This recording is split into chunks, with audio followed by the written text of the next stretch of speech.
Lorraine pressed her palm flat against the smooth patch of wall right beside her door, feeling the subtle coolness of paint over plaster. It was one of those mid-June evenings that stayed light longer than she expected, but the fading sun was filtered mostly away by the curtains her niece liked to keep drawn, so only the peachy edges of outdoor color crept into the quiet upstairs landing. It was a small, safe scene. She was used to darker, older places, from the brick apartment in Queens where her late husband died, to the tiny windowless room at the rehab center last winter, so the gentle quiet here in Amanda's house seemed almost a gift. She'd been here for 8 days now. No, starting her 9th. That felt strange, how whole days slid by with little rhyme or grand event. Wake up, tea, her little pills with carefully measured breakfast, and then the chores she insisted on taking over, because it kept her moving. Amanda left for work before sunrise, and Tim, her husband, worked from his laptop in the downstairs home office, ducking out only for coffee and quick questions about dinner. The only other presence, a child, little Maya, 5 years old, was only around in the later afternoons with stories about the sandbox at kindercare. Lorraine liked her routines, the sturdy ring of her cane on clean polished floors, that special hush just before everyone came home. Her room was at the end of the hall, simply decorated, smelling faintly of lavender from sachets Amanda had tucked under the pillow. It was a good room. The hallway outside was carpeted in a pale tan, perhaps too new, still a little plush for her taste. There were sturdy wooden doors, the 3 bedrooms and, near the center, the bathroom, each painted with a glossy white that caught any shard of afternoon light from the small landing window. Sometimes, Lorraine went out just to dust the little table by the stairs or peer down and watch for Amanda's car, letting herself become gently bored. The first oddness crept in quietly. That particular Thursday evening, she stepped out of her room just after 11, her mind on the glass of water she'd left on the bathroom counter, forgetting it in her lazy bedtime haze. She clicked her cane gently against the corner as always, listening to the distinct clockwork of her own footsteps. There was a hush overhead, a silence that didn't feel ominous, just uninhabited. Tim and Amanda had gone to bed early, and the child's door was gently ajar, as it usually was. All as usual.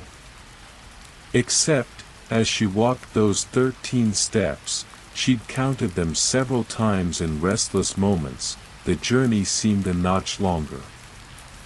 She paused halfway, peered behind her down the undisturbed stretch of hallway. Nothing out of the ordinary. Still, the trip felt just a little off, like she'd walked a few paces too many, or perhaps her stride had slowed under the faint pulsing of nighttime aches. Lorraine shook her head, telling herself she simply needed to walk more during the day. Minds grew idle and odd when denied tasks, she told herself. She found her glass, drank, and returned, crossing the same stretch a little more deliberately before easing herself into her bed to let herself drift off. The next morning, Lorraine woke with the usual stiffness, and for a few minutes she forgot the oddity completely. But as she made her way from her room to the bathroom for her morning routine, she found herself counting her steps again, 1, 2, 3. She tried to hide the habit by humming something tuneless. This time, on her way back, she counted 14. She brushed it off. Maybe she'd started from the wrong spot. Maybe she'd drifted left or right. Houses settled and creaked, perhaps her sense of space was just rusty. With daylight pouring in from the half-open landing window, everything looked perfectly fine. Amanda was in the kitchen, cheerfully assembling lunchboxes. Tim called a soft good morning up the stairs. The hallway's walls were smooth and unremarkable, decorated with family photos, Amanda and Tim on their wedding day, little Maya with a grin so wide her cheeks almost dimpled into her ears. Lorraine traced her finger along the edge of one frame, thinking of the neatness of this life, so unlike her own cluttered old apartment. It became a light, private ritual: walk the hall, count the steps. She never said a word about it, not even as a joke. She simply found herself noticing, more and more, the way her own movement felt measured. Sometimes, in the quiet lull between lunch and the time Maya came home, she'd sit outside her door and watch the hallway, as if waiting for something in the pattern to shift.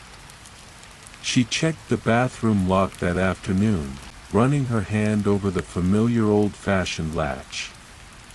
It was the kind built more for privacy than true security, and as she tested it, she caught herself glancing at the two-bedroom doors further down, one for Maya, another for Amanda and Tim, lined up perfectly neat and unchanged in all the time she'd spent here.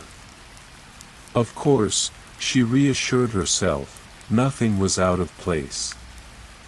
The three doors, the bathroom, and the winking little landing light switch, all where they belonged.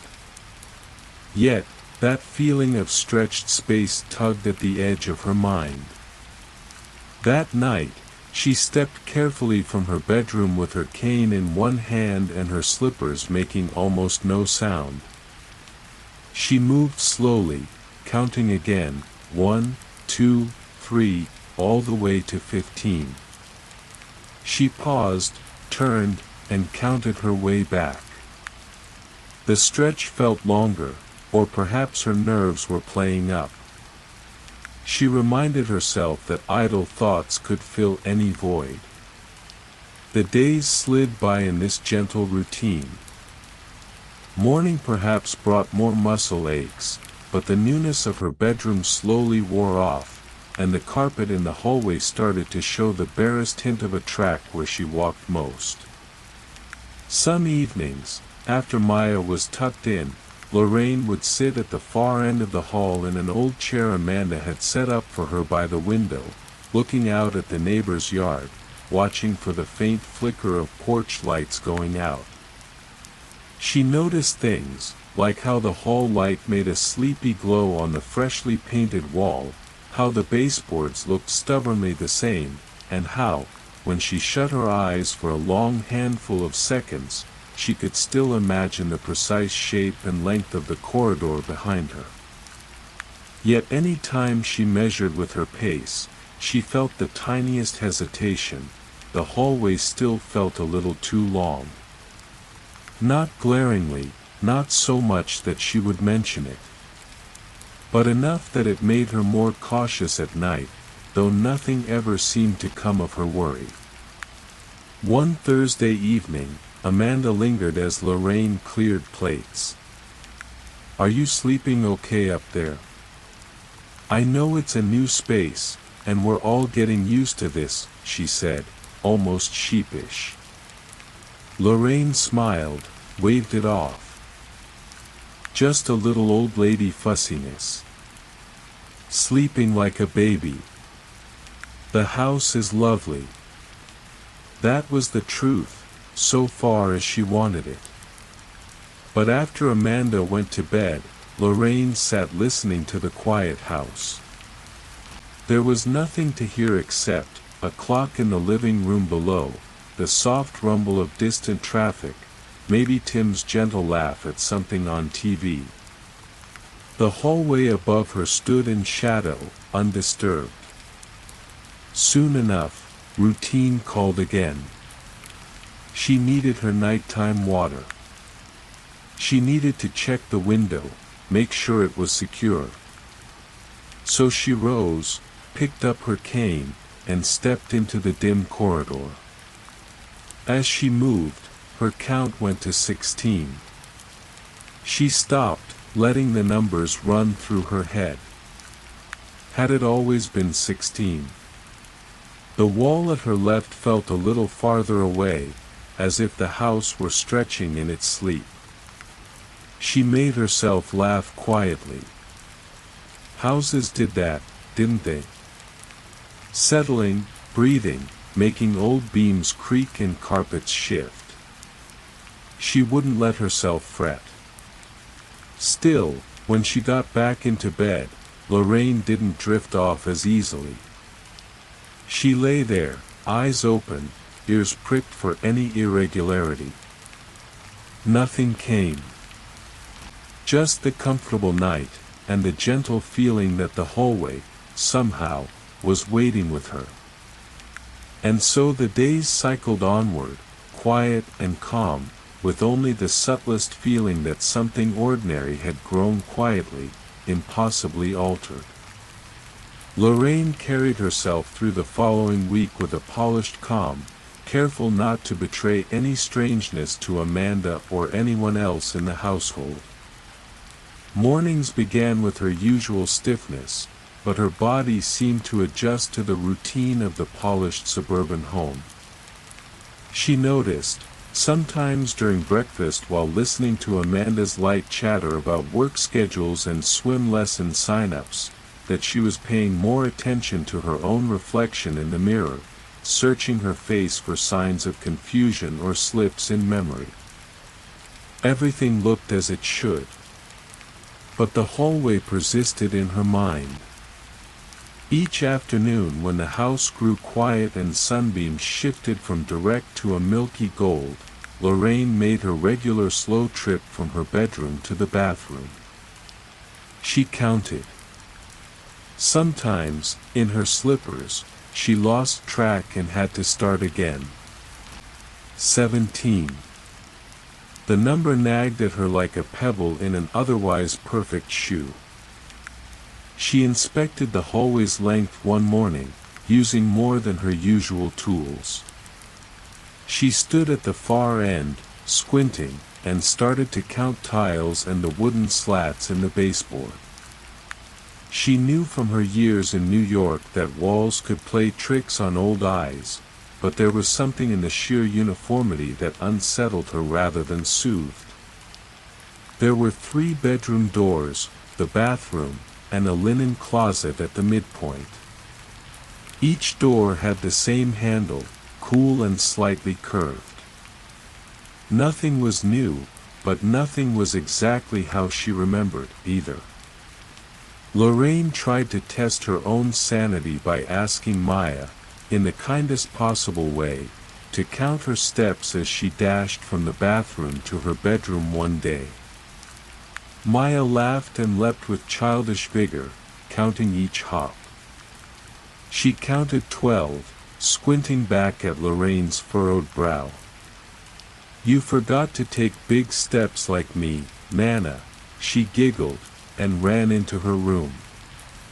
Lorraine tried not to think about that as she stood by the linen closet, afraid, for a reason she couldn't quite name, to take her own measurement aloud in front of anyone else. There were other changes, small and easy to dismiss. The square patch of sunlight at the end of the hall looked slightly longer, just a trick of afternoon shadows. The landing window stuck a bit more than before. Some nights, Lorraine felt that the thin hum of silence lasted a little too long as she walked the hall.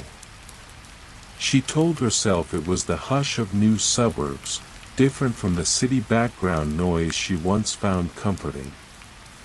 But the hallway grew, undeniably. 18 steps, sometimes 19. She tried walking heel to toe, more deliberately, as if forcing the corridor to shrink back. The floor had a subtle spring to it, or maybe her own nerves did. One night, after everyone had gone to bed, she walked the hall with the light off, letting the thin moonlight slip through the window. She stood perfectly still by the bathroom door, expecting her ears to ring with echoes, or some sign that this was just her old age inventing patterns. Instead, there was only the absolute mundane quiet, and a distant sense that the space around her didn't feel quite as familiar as it had the night before. Lorraine made notes on a scrap envelope, tucking it under her pillow. Numbers for each night: 14, 15, 17, 19. She stopped after a few days, feeling a faint shame, like tracking imaginary aches in a diary, afraid to show anyone. The scrap of paper felt heavier than it should, as if recording the change somehow cemented it into reality. At dinner, Amanda pressed again, "Mom, you're not scared of staying here on your own, are you?"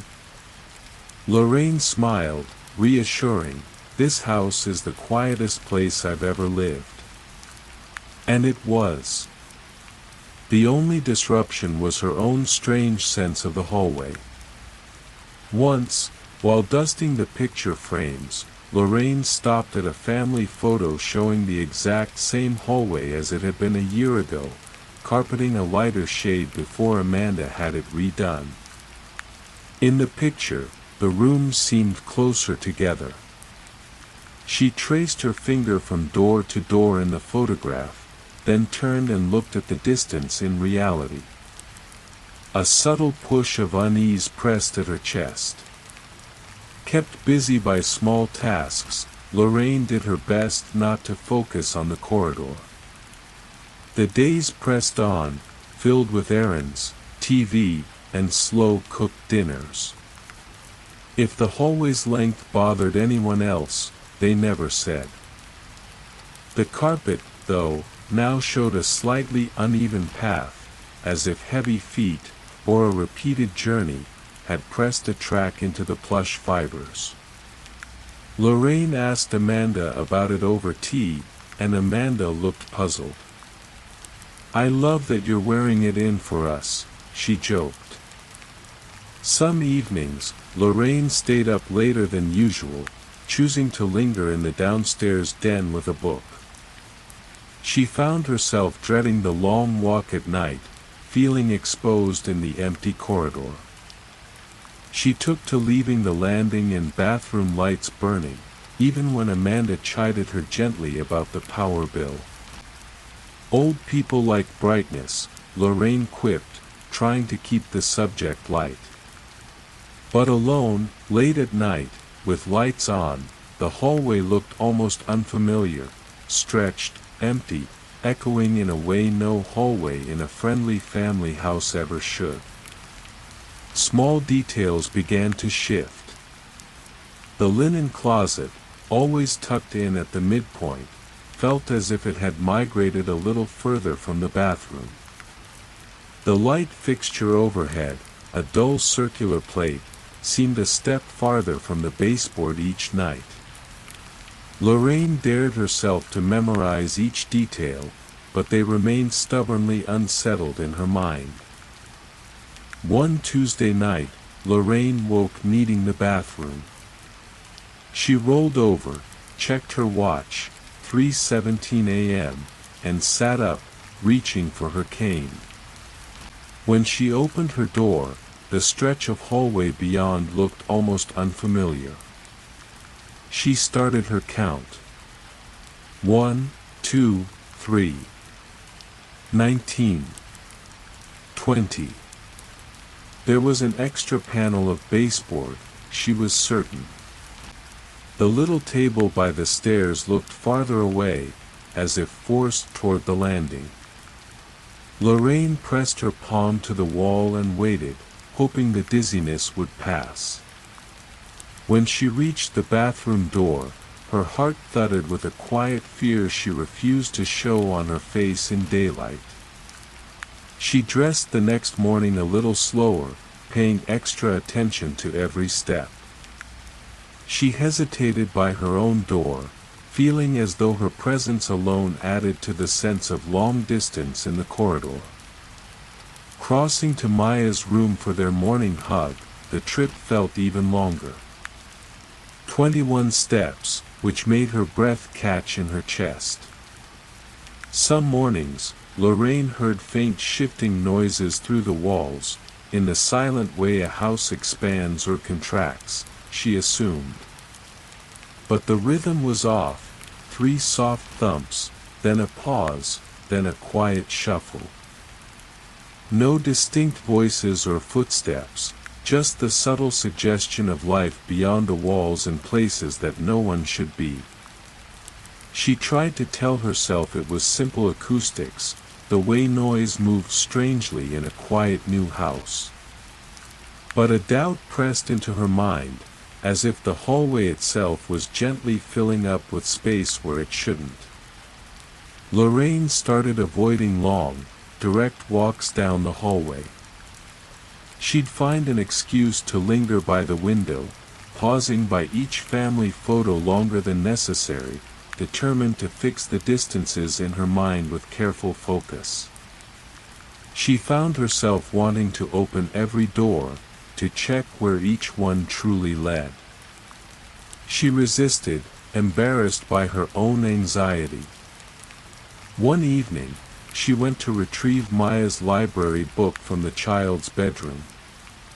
She carefully closed her own bedroom door behind her, walked the now familiar but lengthening corridor, and opened Maya's door. It stuck a little in its frame, which was familiar. But when she looked inside, for a brief, stomach-dropping second, Lorraine thought the perspective of the room itself looked off. The bed seemed farther from the wall, a poster hung at an odd tilt, and the window felt further away. Lorraine blinked, shook her head, and chalked it up to tiredness. But when she left and closed the door again, she felt certain it took several more steps than before to return to her room. Amanda and Tim never mentioned anything strange about the house. Even Maya, who whispered stories of ghosts at kindercare, never said the hallway frightened her. Lorraine clung to this, using their calm as a shield. That night, Lorraine sat in bed with a pad of paper, trying to write a letter to her late husband, a habit she had picked up in her loneliest moments. She hesitated, unsure how to put her confusion into words. The best she managed was, "The house feels stretched. The hallway grows. Maybe it is just me. Or maybe something else." She left the letter unfinished, tucked away in her bedside drawer, and lay listening for any change in the texture of the quiet house.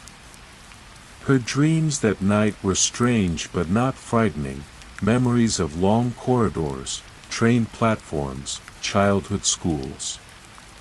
She woke uneasy, but more determined than ever to find some explanation. Days came and went, and Lorraine's relationship with the hallway grew more complicated. Each journey brought a new uncertainty, and the numbers in her mind became a quiet, ever-present pulse. The house remained calm, the family warm, but something was changing quietly just beyond the reach of their understanding.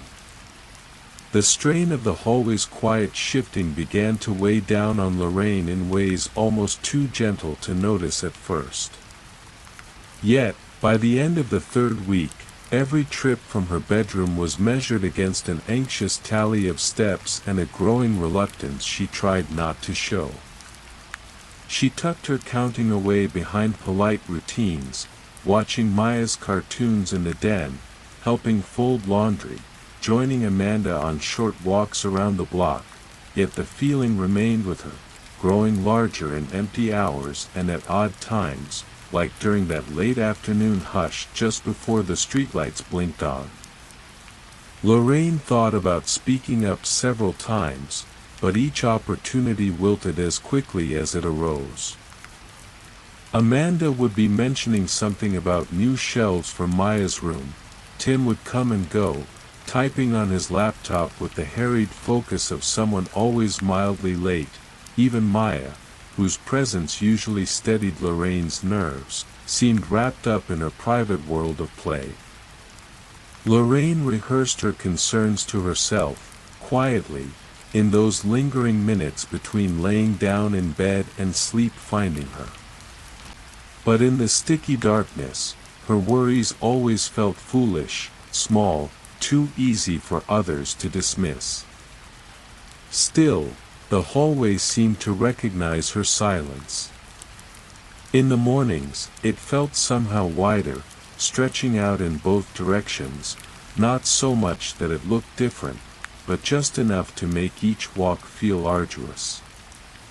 She would pause at her bedroom door, waiting to gather herself, then shuffle step by careful step to the bathroom, noting once again the number, 23 now. She never wrote the number down. Instead, she chanted it quietly in her head as a private, uneasy ritual. Worse, Lorraine started to notice a repetition in her days, a cycle that seemed to double back on itself. Her daily routines, fetching water, checking the locked window, brushing her hair in the bathroom, each felt as if they required a little more effort, a longer journey, as if the mere act of crossing the corridor had become an endurance trial. Time began to slip. Mid-morning would turn quickly to evening.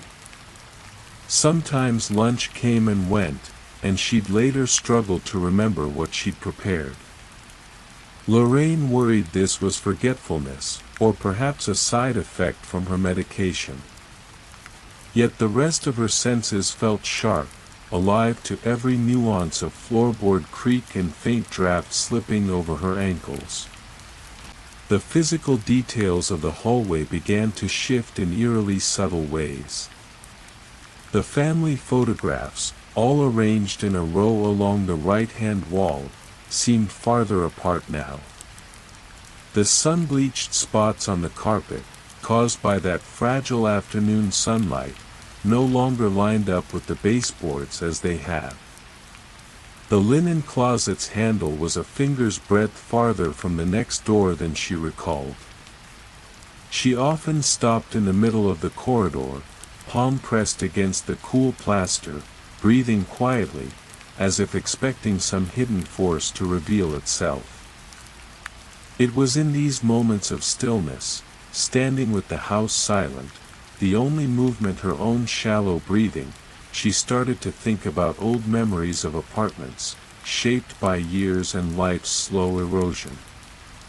Spaces, once so familiar you could walk them in darkness, could still shift over time. But always in ways you could explain: a new table, a different coat of paint, a new rug in the entry. Not like this. This was a difference without a cause. She watched Maya's routines closely, searching for any sign that the child felt something strange about the hallway.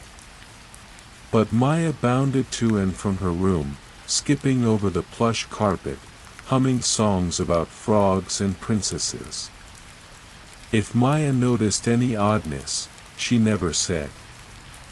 One twilight, after Amanda had gone out to meet a friend and Tim retreated to the den for a late call, Lorraine lingered on the landing window seat just above the stairs. The sky outside had gone that muted purple-gray that signals true nightfall, but inside, the hallway glowed softly. She sat and listened for the house, beyond the creak of wood or distant clang of pipes, some quieter signal of what was happening to this second floor. She heard only quiet, unbroken but for the steady, pressing thought of distance and the growing sense of being slightly too far from safety, even with the gentle light all around. That night, waking once more at 3 in the morning, Lorraine slid from her bed and peered out her bedroom door. The stretch beyond was deeper than before, swaddled in soft darkness, each door further apart. She started her walk, one step at a time, her hand trailing the wall. The walk to the bathroom felt endless. When she reached the door, her legs trembled, not from age, but from a bone-level sense that she had crossed some threshold. On her return, she paused to look back, and for a fleeting instant thought she saw a door that didn't belong, slim, tall, painted the same color as the others, but unfamiliar. Located at the farthest edge of her peripheral view, right at the corridor's end. She spun, squinting, but nothing was there. The normal 3 bedrooms, the bathroom, the linen closet. No extra door. Yet she couldn't shake the image from her mind. She told herself she'd dreamt it, old women with night terrors, she joked to herself, but a chill lingered as she tried to sleep. The next day, she told herself nothing had changed. But by afternoon, her unease had claimed a permanent home within her chest. The nights grew longer. Lorraine avoided the hallway after midnight if she could help it. But every evening, after everyone was in bed, she swore the house paused, a subtle hush descending as if the walls themselves drew a long breath. When she had to cross the hallway for water, she felt exposed and off balance, always glancing over her shoulder, checking each door, making sure their brass handles were lined up just so. She found herself reliving old worries from her marriage, times she'd felt left out or lost in sprawling apartments, those memories now colored by the surreal new anxiety that her living space was slipping gently out of the ordinary. The house was warm, the family loving, but the corridor in which she now spent so many waking moments felt less and less like a haven.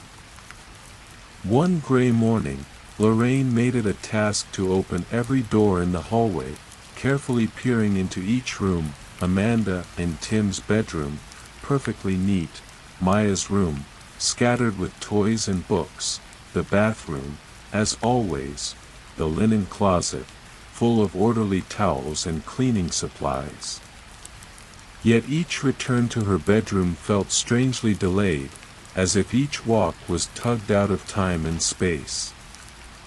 Each time, her own room's door seemed farther away, a tiny fraction more distant. She tried tracing the pattern of the hallway with a finger, running her hand over each molding, letting her palm settle on each doorframe. Sometimes she thought she caught a faint change in the temperature of the air, cooler near her room, or perhaps thicker beside the bathroom door. Once she pressed her ear to the wall and listened, hearing only the slow pulse of her own heart, the faint trickle of water in pipes. By now, Lorraine's sleep became patchy. She found herself waking in the middle of the night for no clear reason, the silence around her deep and undisturbed, the distant presence of the corridor quietly pressing in. Each time, she performed the ritual of checking, counting, and reassuring herself. Yet with every morning came an increased sense of dislocation. Half-remembered dreams about long walks down endless halls now bled into her waking life, coloring her moods and thoughts. She wondered how she would ever explain what she was feeling to Amanda, whose kindness was practical and bright but whose energy seemed to come from a different world.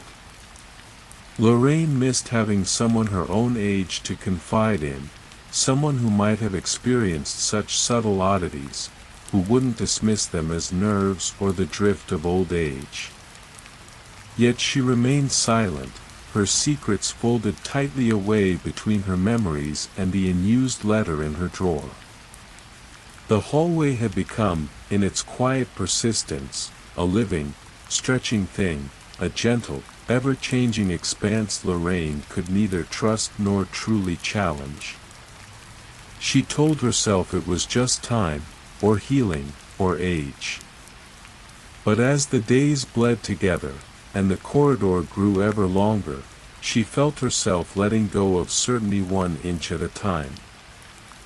The third week closed with the house still calm, the family still gentle, but Lorraine's world, a few simple doors and a single stretch of quiet carpet, felt stretched impossibly thin, while reality itself began to slip quietly, relentlessly out of reach.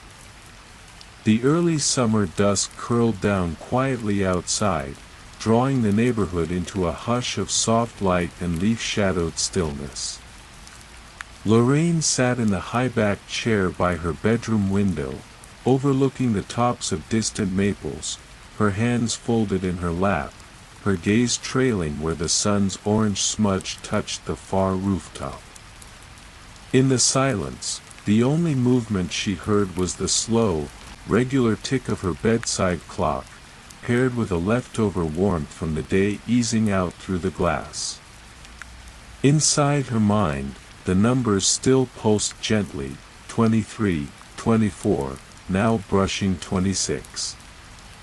She marked them silently each night, a private refrain against a corridor with no obvious flaw, no evidence beyond a slow, soft lengthening.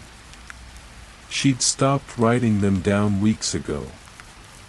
Instead, she'd taken to watching, questioning, and doubting her perceptions, keeping doubts pressed flat under layers of stitched routine. Tim and Amanda had left with Maya for a sleepover at friend's place across the city, an ordinary Friday night, the kind they'd invited Lorraine to join but she'd politely declined, feigning tiredness. She wanted the house to herself, she told them, a rare luxury for someone so often dependent. They'd hugged her goodnight, left quietly, and Lorraine had listened to the car pull away until the sound dwindled into silence. In the hush of the empty house, Lorraine went about her familiar routines, setting out her tea for the morning, double-checking the doors, feeling for the comforting click of each lock. When she made her way up the stairs, the quiet was nearly complete, no children's feet, no distant voice from a hallway radio, just the broad emptiness of her own measured footsteps. She moved slowly, letting her hand drag lightly along the wooden banister, feeling each small groove and nick under her fingertips. At the top, the hallway unspooled ahead of her, dim in the retreating light, soft-edged, and almost misty with the beginnings of dusk. The familiar stretch was longer now, she could see it before she took a single step. The doors at the far end looked smaller, less accessible, the linen closet set further away, the pattern of the carpet bending shyly into new shapes. Lorraine's chest ached, not from fear, but from the weary, quiet resignation of someone finally certain of what they once doubted. She hesitated, standing where the landing ended and the hallway began, feeling the air, heavy, faintly scented with lavender and dust, press softly against her cheeks. She was alone, for the first time in weeks, and the full length of the corridor belonged to her. Something in her expected a rush, a breaking, a sudden shift, a loud protest from the impossible stretch of space, but the house didn't so much as creak. Only the soft presence of growing distance, as if she stood at the shore of a tide that never quite rolled in. She thought back to every number she'd counted, every change she'd dismissed or remembered, to the old photograph, Maya's light steps, Amanda's casual laughter, Tim's distant shuffling in the den. She held all of it at once, letting it drift behind her eyes. She stepped forward, barefoot so her cane wouldn't catch the carpet. The stretch before her seemed like more than a hallway, a low horizon of doors, walls, light fading away. She counted, letting each step flow, unhurried and quiet. The hush around her felt thick, insulating, as if it would never be broken again. 24 steps, then 25, then, an uncertain stop, her foot pausing above what felt like a new seam in the carpet. She glanced behind her. Her own bedroom door sat impossibly distant, a mouth of shadow at the corridor's end. Before her, a faint stripe of light slipped beneath the bathroom door, brighter than the gentle gloom surrounding her. She moved onward, drawn by habit as much as by need. Every step was easier than she'd expected, body light with resolve. Halfway down, she stopped by the linen closet, touching the cool brass knob, surprised by how smooth and unused it suddenly seemed under her palm, as if it belonged in another house, or on some other floor. She again looked down the hall and saw, softly materializing out of the dimness, another door, thin, slightly ajar, a sliver of darkness beyond it. Not quite one of the bedrooms, not quite the bathroom or her own space. A door where none had been before. Lorraine paused, letting a simple, easy breath out. She did not look away. The door was just part of the house. Just a door. For a long, unmeasured moment, she stood perfectly still, feeling the weight of the silent, stretched world around her. She considered what it meant to be alone in a house like this, utterly unhurried, with all the time she could possibly want or fear. There were no warnings, no rush of fear. Only that mild unease, a sense that the hallway had simply grown to accommodate her loneliness, her history, her softened memory. That it would keep doing so, as gently and insistently as anything else in her life. She turned from the strange new door and went back to her room, her steps now slow and without counting, as if the need for measurement had lessened. In bed, wrapped in the quiet, Lorraine stared at the softly glowing ceiling. The stretched hallway pressed lightly at the edges of her awareness, a part of the house she no longer needed to master or mark. She let the soft unease settle in her chest, not peace exactly, and not fear, a drifting, unsettled quiet, like the deep hour before dawn. As she closed her eyes, she felt the house still gently straining at its seams, a slow, patient stretching, always outward, never loud. She let it hold her, drifting easily between sleep and that strange new sense of distance, certain that the house would remain impossibly long and still, with her at its gentle center, for as long as she chose to remember it that way.